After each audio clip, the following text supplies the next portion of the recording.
everyone, welcome to my channel. My name is Khushi Doria. Today's video is basically on investing in your 20s.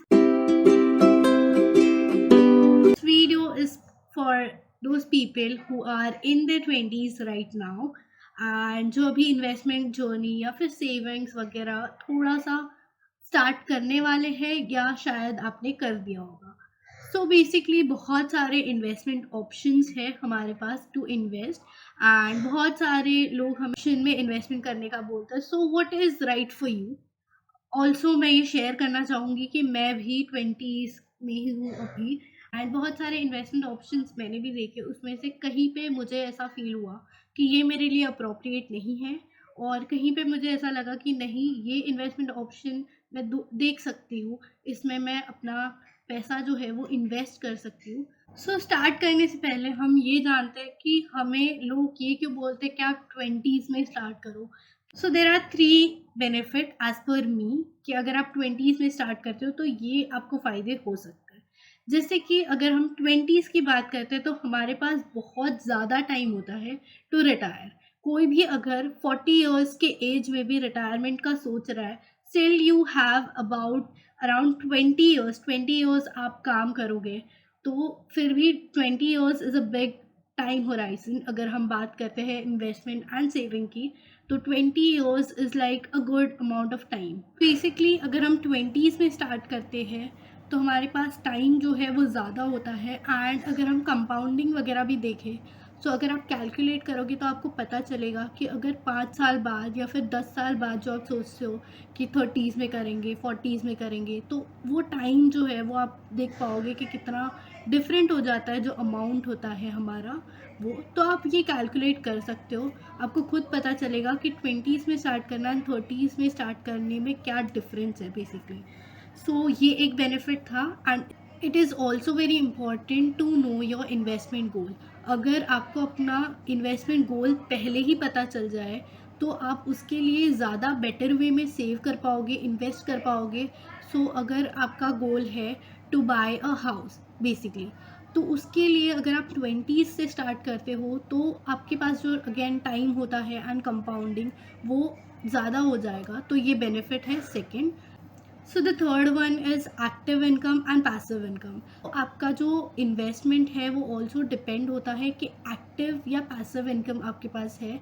और जो भी income आपके पास होगी उसको identify करके आप देख सकते हो कि आपको शॉर्ट टर्म में इन्वेस्टमेंट करना चाहिए या लॉन्ग टर्म में करना चाहिए.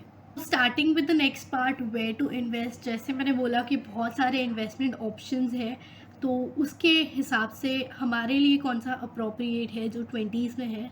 सो इन्वेस्टमेंट ऑप्शन जैसे कि आपको पता होगा, सबसे first is equity. Since we are in our 20s तो हमारे पास वो पोटेंशियल होता है कि हम थोड़ा सा ज़्यादा रिस्क ले सकते हैं बिकॉज़ हमारे अभी कोई खर्चे नहीं होते. जैसे अगर मैं अपनी बात करूँ, so I am still living with my parents. So मेरा कोई रेंट वगैरह का खर्चा नहीं है, कोई ऐसा एक्सपेंस नहीं है जो मुझे हर महीने फिक्स्ड भरना ही पड़ता है. अभी जितनी भी मेरी इनकम होती है वो टोटली सेविंग्स या इन्वेस्टमेंट में मैं मैक्सिमम यूज़ कर सकती हूँ. एंड जो भी मेरे गोल्स है वो शॉर्ट टर्म नहीं है, लॉन्ग टर्म है, 10 years 20 years down the line. उस हिसाब से मैं इक्विटी भी सोच सकती हूँ. अगर लॉन्ग टर्म आप करना चाहते हो तो इक्विटी अच्छा ऑप्शन है. सो द क्वेश्चन इज़ कि कितना इक्विटी में होना चाहिए. So there is a formula for that also कि जितनी भी आपकी एज हो वो 100 से माइनस करके उतना परसेंटेज ऑफ जो भी आपको इन्वेस्ट करना होगा वो उतना आप इक्विटी में कर सकते हो. So suppose my age is 20 and उसको मैं 100 से माइनस करूँगी, सो विच कम्स टू 80%. सो 80% जितना जो अमाउंट है मेरे पास वो मैं इक्विटी में इन्वेस्टमेंट कर सकती हूँ. But this also basically depends on कि आपके फाइनेंशियल गोल क्या है, आपकी लाइफस्टाइल क्या है एंड आपको शॉर्ट टर्म के लिए करना है, लिक्विडिटी चाहिए और बहुत सारे फैक्टर्स होते हैं जो आपको कंसिडर करने चाहिए before investing into the equity. Equity में रिस्क है obviously, but risk is equal to return. तो रिटर्न भी अगर आपको ज़्यादा चाहिए तो फिर थोड़ा रिस्क तो आपको लेना पड़ेगा. Next one is index fund. अभी जैसे कि आप 20s में हो, अभी आपने नया जॉब स्टार्ट किया है, सो मे बी ये भी पॉसिबिलिटी है कि आपके पास टाइम ना हो to search top 5 companies, top 10 companies, कितना इन्वेस्ट करना है, कितने शेयर्स लेने, कौन से प्राइस पे लेना है, ये सारी चीज़ें आपके पास करने के लिए, ये सारी चीज़ें कैलकुलेट करने के लिए, एनालाइज़ करने के लिए अगर आपके पास टाइम नहीं है, आपको टॉप 100 या टॉप 30-50 कंपनीज़ में अगर आपको इन्वेस्ट करना है, तो आप इंडेक्स में इन्वेस्ट कर सकते हो थ्रू इंडेक्स फंड्स। बहुत सारे फंड्स हैं, तो उसके थ्रू आप जा सकते हो। The next option is mutual fund. तो म्यूचुअल फंड उनके लिए अप्रोप्रिएट है जो मतलब कंसिस्टेंटली सेव करना चाहते हैं, जो डायरेक्ट इक्विटी में इन्वेस्टमेंट नहीं करना चाहते, जिनके पास इतना टाइम नहीं है कि वो स्टॉक्स वगैरह ढूंढे, या जिनको डायरेक्ट इक्विटी से थोड़ा सा मतलब बेटर ऑप्शन चाहिए बट रिटर्न्स में जो है उनको उतना ही रिटर्न चाहिए। तो म्यूचुअल फंड उन लोगों के लिए है जो इस कैटेगरी में बिलोंग करते हैं। Mutual fund is also a good option for young people to invest in. Consistently आप इन्वेस्टमेंट करते हो। एंड ऑल्सो अगर हम इन्वेस्टमेंट की बात करें तो डाइवर्सिफिकेशन भी बहुत ज़्यादा इम्पॉर्टेंट है। सो अगर आप म्यूचुअल फंड में कर रहे हो तो थोड़ा सा डायरेक्ट इक्विटी, वैसे आप डाइवर्सिफाई कर सकते हो। So mutual fund is also one of the best option to invest. So the next investment option available to us is debt instrument. तो debt instrument मतलब थोड़ा सा रिस्क कम होगा एंड रिटर्न भी थोड़ा सा कम होगा, बट ऑल्सो अगेन ये सिक्योर्ड है। सो इसमें भी अलग अलग होते हैं, सिक्योर्ड, अनसिक्योर्ड, बहुत सारे टाइप्स है एंड बहुत वास्ट इंस्ट्रूमेंट्स अवेलेबल है मार्केट में। तो डेट में भी अगर आप चाहो तो इन्वेस्टमेंट कर सकते हो। एंड अभी पहले जैसा सिनेरियो नहीं है। अभी रीसेंट अगर आप डेट इंस्ट्रूमेंट के जो इंटरेस्ट रेट देखोगे तो it's almost equal to equity. मतलब थोड़े बहुत ऐसे इंस्ट्रूमेंट है जहाँ पे इक्विटी जितना ही रिटर्न मिल रहा है। सो अगर वही आपको कम रिस्क लेके मिल रहा है तो वो भी एक अच्छा इन्वेस्टमेंट ऑप्शन हो सकता है। डेट में भी बहुत सारे हैं, जैसे कि for 90 days you can invest. Treasury bills होते हैं, बॉन्ड्स होते हैं। बॉन्ड्स भी अलग अलग टाइप के होते हैं, secured, unsecured.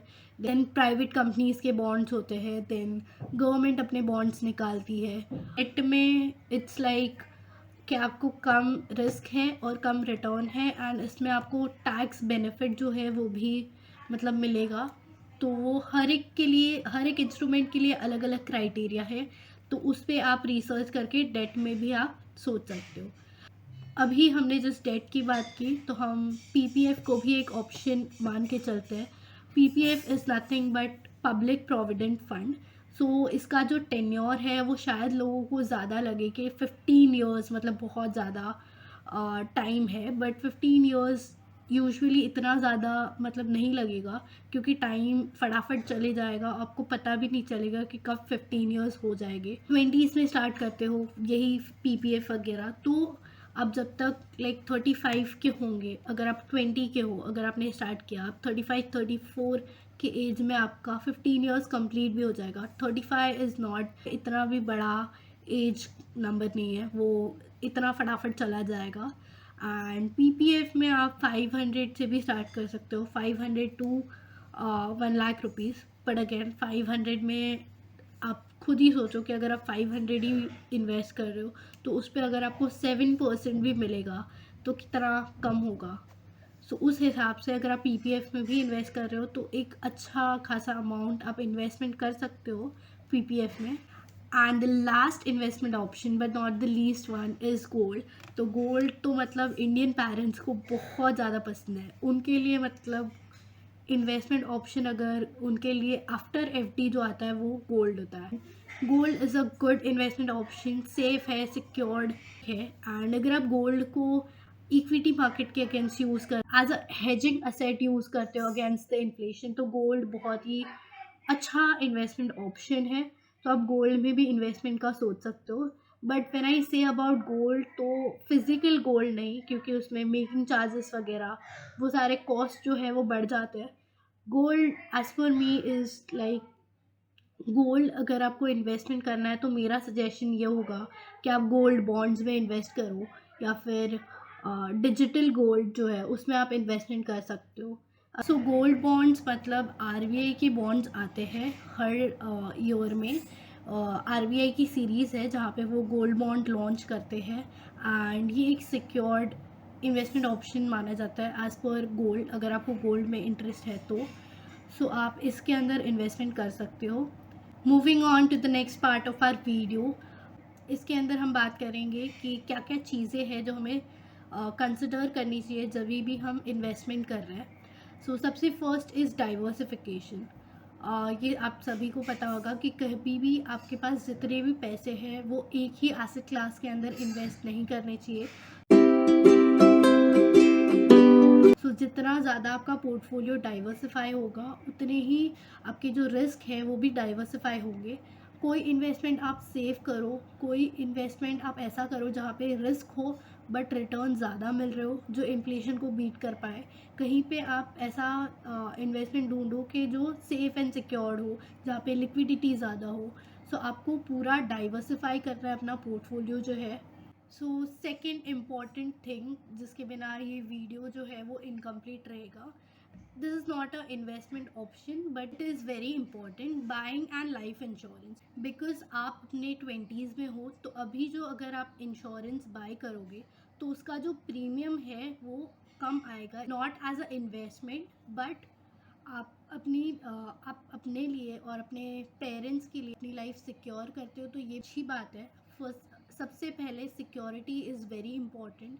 So life insurance, health insurance, and अगर आपके पास कोई कार बाइक वगैरह है तो उसकी भी इंश्योरेंस होना इज़ इक्वली इम्पॉर्टेंट।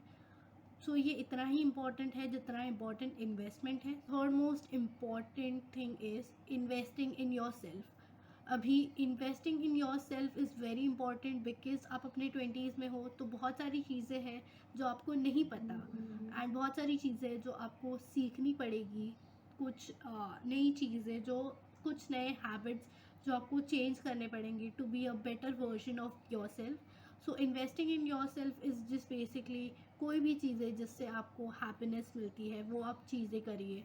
अगर like purchasing a book, purchasing a particular course, जो भी आपके लाइक चीज़ें हैं उसमें आप इन्वेस्ट कीजिए in knowledge, in learning, in experiences. ये सारी चीज़ें जो है वो भी इम्पॉर्टेंट है लाइफ में। It's not about investing into just financial products, या फिर इन्वेस्टमेंट मतलब कि ऐसा नहीं होता कि इक्विटी में ही करना है या म्यूचुअल फंड में। इन्वेस्टमेंट खुद पे भी किया जा सकता है कि जो चीज़ें अगर आपको काम आए उस पर अगर आप इन्वेस्ट करते हो तो it is very good investment option. And I hope आपको ये वीडियो अच्छा लगा। If you like it then please do like, comment, share. Thank you so much for watching.